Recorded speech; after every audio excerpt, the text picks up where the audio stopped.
Halo teman-teman, lama banget kita nggak pernah update channel otomotif ini.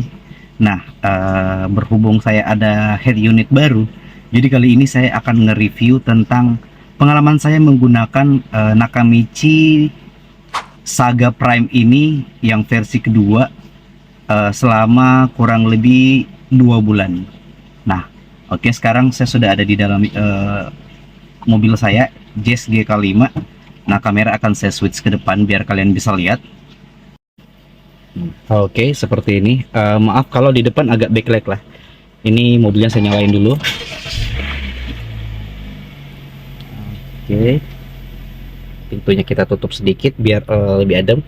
Nah, ini adalah tampilan Nakamichi Legend yang Saga Prime yang versi kedua. Karena kalau nggak salah Saga Prime itu ada yang versi pertama dan kedua. Kalau nggak salah bedanya cuma di RAM deh. Nah, kayak gini. Ini model awalnya. Oke, kita mute dulu. Kita back.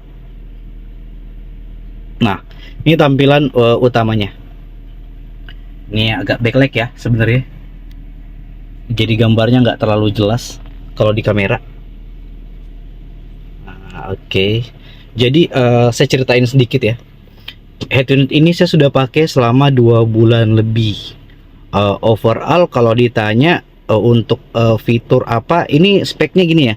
Ini saya pakai yang RAM 4/128 kalau nggak salah. Kita bisa lihat speknya di mana ya? Informasi mobil kali ya, bukan ya? Car setting bukan. Pokoknya kayak gitu deh. Ini 4/128. Ini kalian lihat Nakamichi penyimpanannya 128, RAM-nya ada 4 GB. Ini kelihatan sedikit. Nah, kayak gitu. 4/128. Nah, kenapa saya pilih 4 yang per 128 bukan yang Nakamichi yang RAM 6 atau 8? Ya karena kan kalau kebutuhan untuk di mobil ya paling standar-standar aja gitu. Maps, YouTube, udah itu aja sih sebenarnya yang basic. YouTube sama Maps aja. Jadi nggak perlu butuh RAM besar kayak HP Android gitu kan. Nah, kayak gitu. Dan selama saya gunakan ini sejauh ini saya nggak ada masalah sih sebenarnya. Nggak ada masalah di produknya. Dan ini tuh suka banget. Layarnya juga sensitif. Ini penggunanya selama 2 bulan ya. Cuman saya ada bermasalah di cruise control. Jadi kalau kalian lihat ini cruise controlnya saya naikin, naik volumenya oke. Sudah benar. Ini next, previous dan next. Ini mode. Ini sudah benar semua. Udah cocok lah ketika saya setting di sini. Settingnya itu di SW belajar. Saya belajar. Cuman biasa terkadang ini berfungsi dan tidak gitu. Biasa kadang saya naikin volumenya nggak mau naik. Tapi saya yakin kendalanya itu bukan di head unitnya. Itu mungkin di proses instalasi kah atau jenis kabel yang saya gunakan.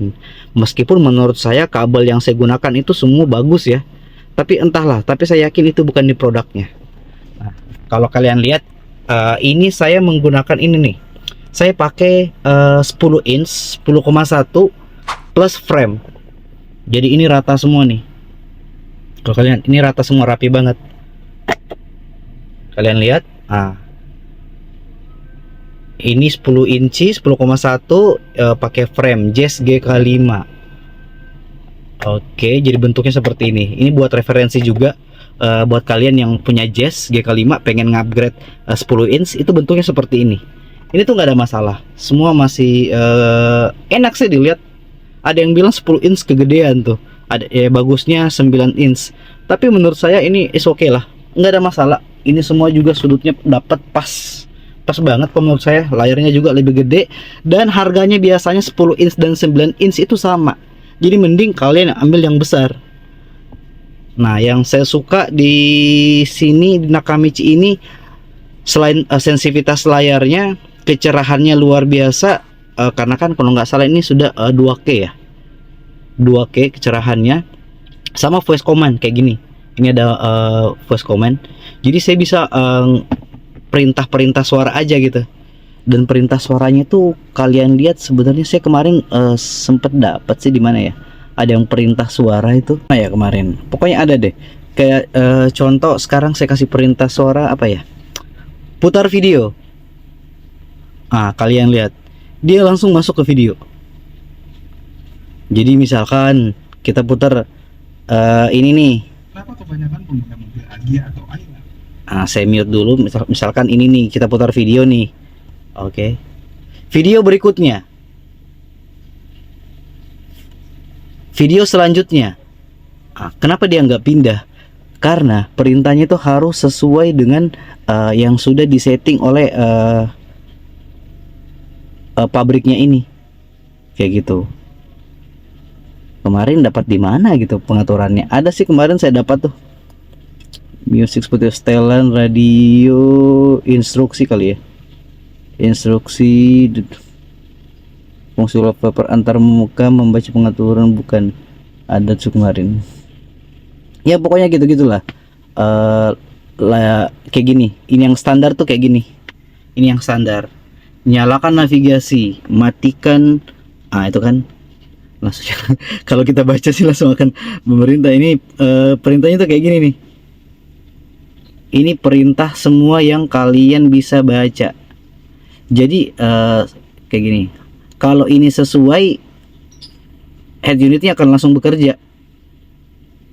Kayak gitu, kayak gini. Buka YouTube. Tutup navigasi. Apa sih kalau tutup navigasi? Oh, matikan. Matikan navigasi. Gitu kan. Matikan layar. Nyalakan layar. Kayak gitu. Jadi voice commandnya fungsinya tuh kayak gitu tuh. Jadi kita tinggal ngasih perintah. Enak sih kalau menurut saya itu enggak ada PR. Enggak ada masalah di head unit ini, keren banget. Kemarin itu saya beli full set berapa ya? 3,1 apa 2,8 gitu. Tergantung wilayah masing-masing lah. Nah, cuman saya masalahnya di itu aja. Di sini kadang biasa ini sekarang lagi mau volumenya naik, volumenya turun, lagi mau semua nih. Tapi biasanya kalau hang lagi nge-lag gitu, nggak mau tombol di sini nggak berfungsi, ya biasanya saya reset lagi di SW belajarnya di sini.